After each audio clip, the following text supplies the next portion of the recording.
This is Karunamurthy. Welcome to Theory of Computation tutorial. So in this session, we will see how to convert the epsilon NFA to DFA problem. So before going to be consider this problem, we must know what is meant by epsilon closure. So epsilon closure is a set of states which are reachable from state P on epsilon transition. Let us consider one example, then I will tell the definition. So consider your example. I'm having three different kind of the states, Q0, Q1, Q2. So what is the definition?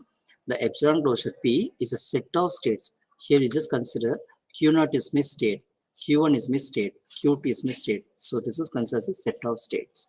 So epsilon closure is a set of states which are reachable from state P. Here the start state is Q0.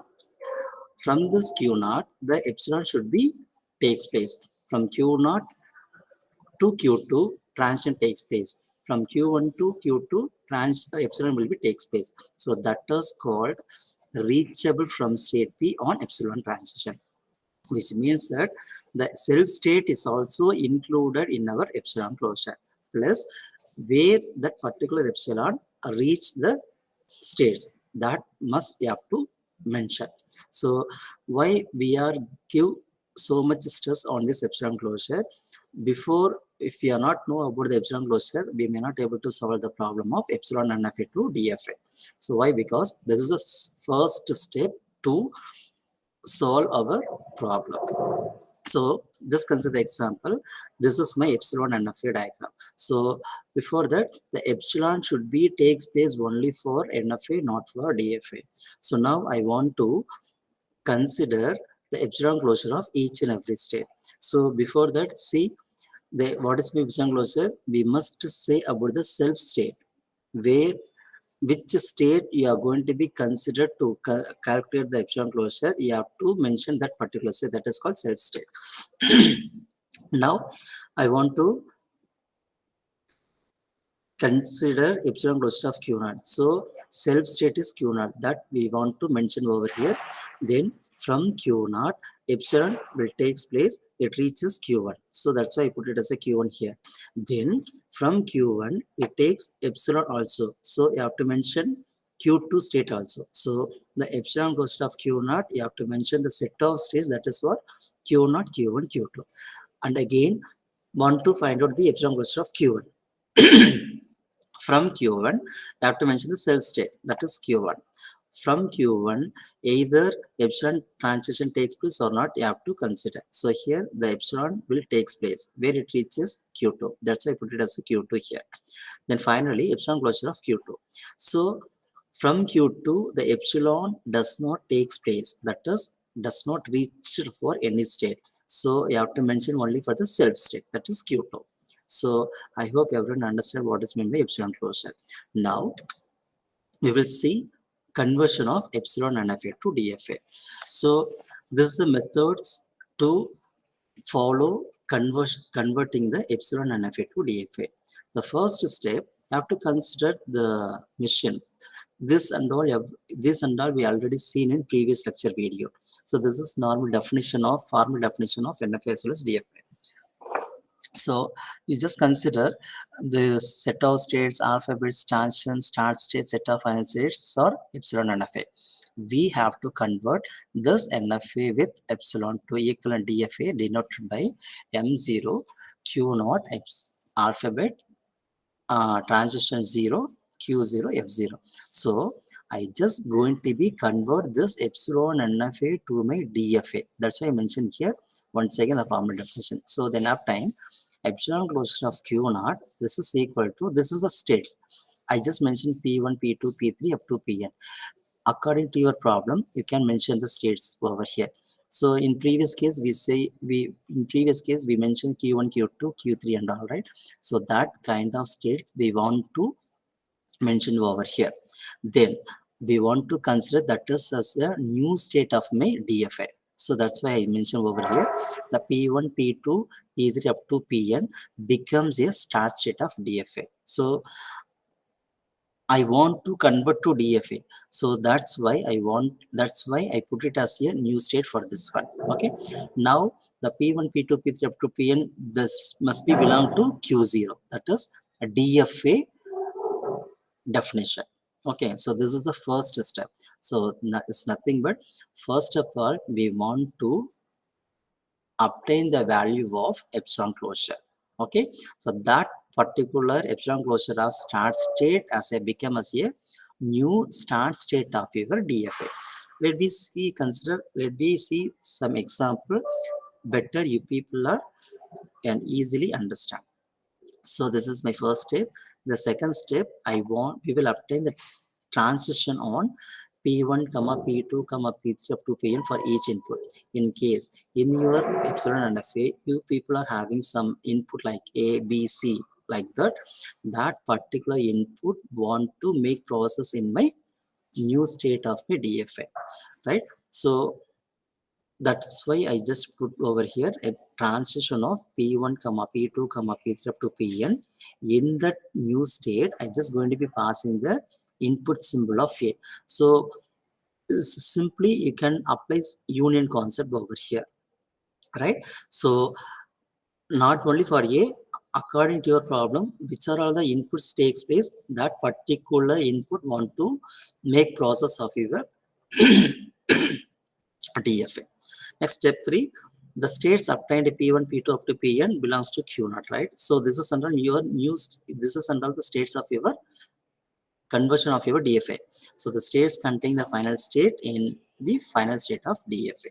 So this is the methods. So now we will see the problem. You can better understand. So I want to convert this epsilon NFA to DFA. So now I want to find out the epsilon closure of each and every state. Now I just open the whiteboard and I solve the problem.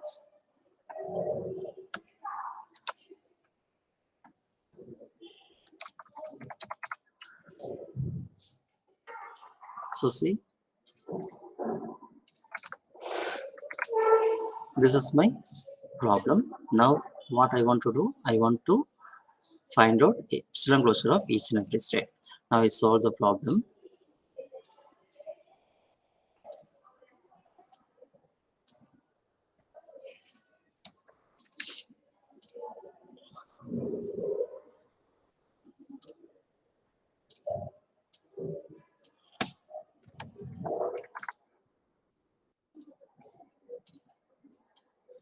So epsilon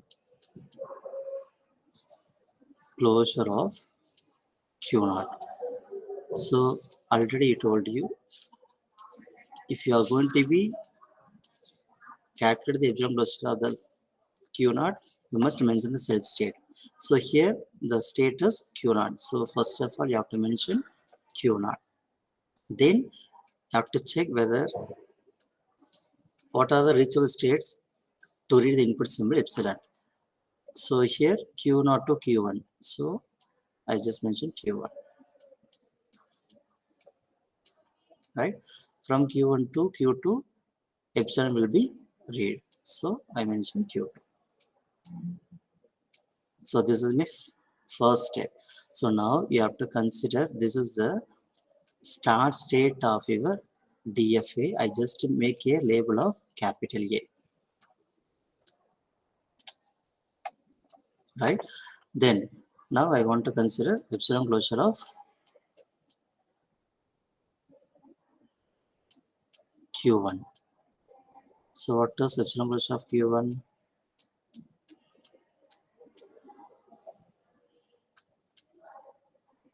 Q1, that is your self state. Then from Q1 it reads the symbol epsilon where it reaches Q2. So that's it. Okay, now you no need to put it as a new label of this particular state. This is not our method. So the start state of your epsilon and fa, you have to find out the epsilon closure of that particular state. What is the new kind of states appear over there? That is considered a new state. Okay, so this is Q1. Okay, now epsilon closure of Q2.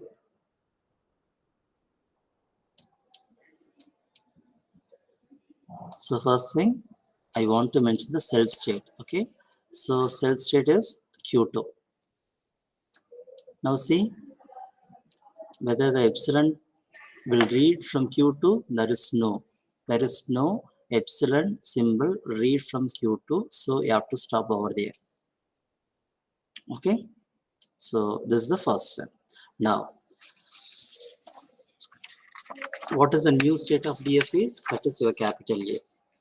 Right now, what is the input symbol of epsilon NFA?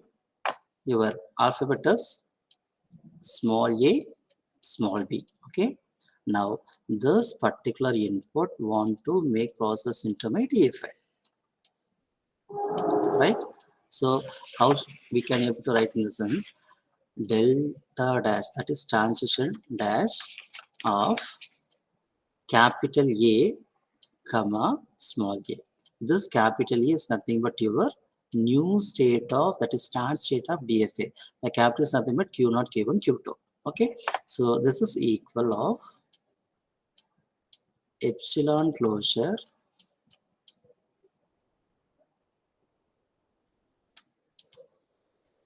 of transition of capital A comma A. I already told you we want to apply the union concept over here. I can expand this one like epsilon closure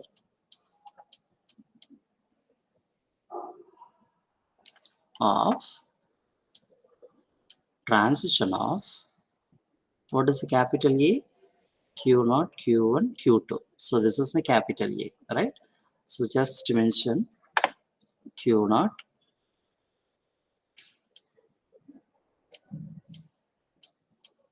Q1,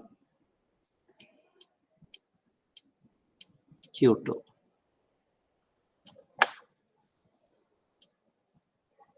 right?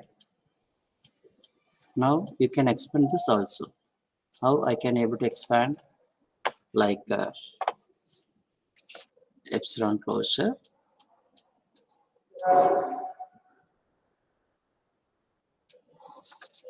of transition of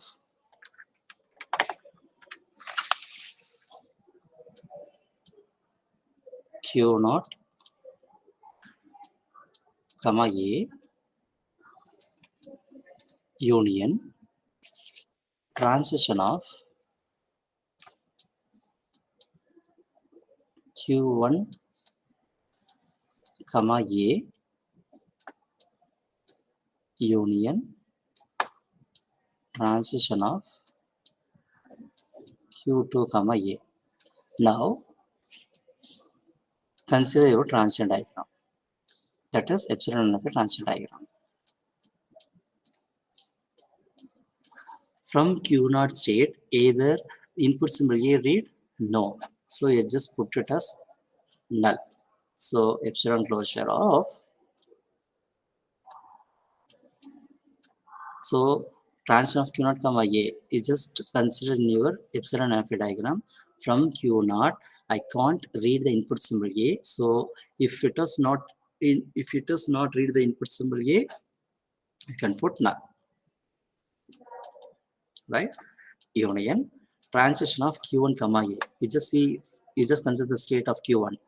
Either the input symbol A read, yeah, in the self state itself, that is within Q1 state itself, read the input symbol A. So it reaches Q1 union. From Q2, it read the input symbol A, where it reaches Q1. That's all. Now what? Now how can I rewrite, like how can I rewrite this sentence? I can write like as epsilon closure of Q1. What is epsilon closure of Q1? See here, epsilon closure of Q1 is Q1, Q2. Q1, Q2. Now you just consider this is the B state, that is new state of your DFA. Now, what is the input of your epsilon NFA? A as well as B. Now we completed the input symbol A. Now I want to consider the input symbol B. The same procedure you have to follow. So how the transition dash of capital A comma B, right? The same you can follow this step. When just to follow this step, according to that, while I'm read the input symbol B for your A, I will reach the state. Finally, I will get the epsilon cluster of Q naught. You just please solve and you will get epsilon cluster of Q naught. So what is the epsilon cluster of Q naught? Already you know that is A, right? Here I will not expand. So the same what we seen in transition dash of capital A comma small a, the same procedure you have to follow this one. Okay.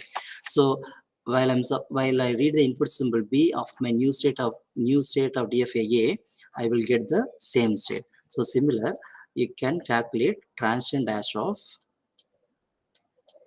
next state capital B, right? Again, you have to pass the input symbol A. You can expand what we already seen for capital A comma small a. So according to that capital B comma small a, I will get epsilon closure of Q1.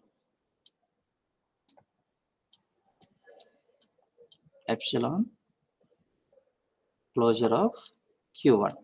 So what is epsilon closure of Q1? Q1, Q2. Already I got the state, that is B.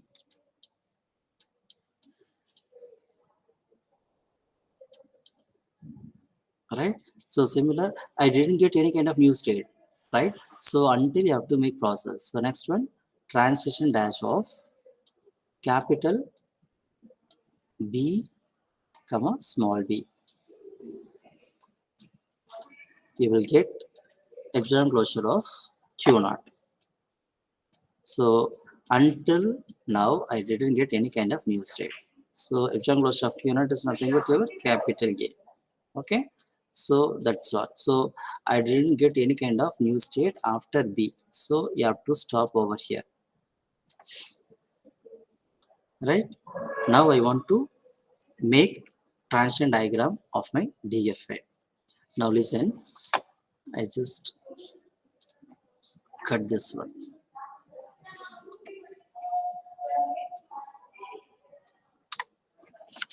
Now what are the states of my DFA? A, B only. I just make capital A, then capital B. Now, in this epsilon NFA, Q2 is my accepting state, right? Wherever Q2 is there, wherever Q2 in new state of your DFA, that should be considered as a final state. You just see here in A, I'm having the Q2. So this A acted as a now final state. In B also Q2 state occurring. So this B also my accepting state. So capital A is my start state as well as my accepting state. Now when capital A read the input symbol A, where it reaches B, I put like this one. From capital A, I read the input symbol B, where it reaches A.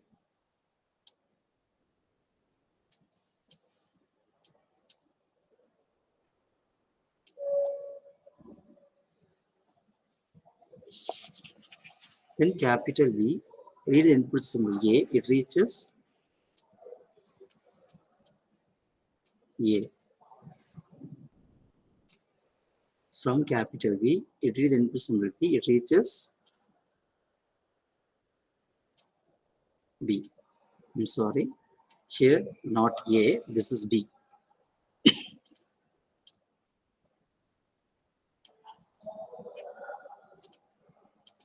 Capital A, read the input symbol B, it reaches the capital A. So this is B. Now see, this is my equivalent DFA of my given epsilon NFA. In this DFA, I didn't get any kind of epsilon symbol. And also, according to the concept of DFA, I read the input symbol A, it reaches only one state, not more than one state. You can make transition table also. My inputs are, my states are A, B. So A is my start state as well as my accepting state. That's why I put this arrow mark. This star indicates the accepting state. B also accepting state. What is the input symbol? A and B. See, from state A, I read the input symbol A where it reaches B. From A, I read the input symbol B, it reaches capital A. From B, I read the input symbol A, it reaches B. From state capital B, I read the input symbol B, it reaches A. So, it just consider here, it will reaches only one state, not more than one state. Okay, that is for DFA. So, this is the way we are going to be convert the problem of epsilon NFA to DFA problem. Thank you.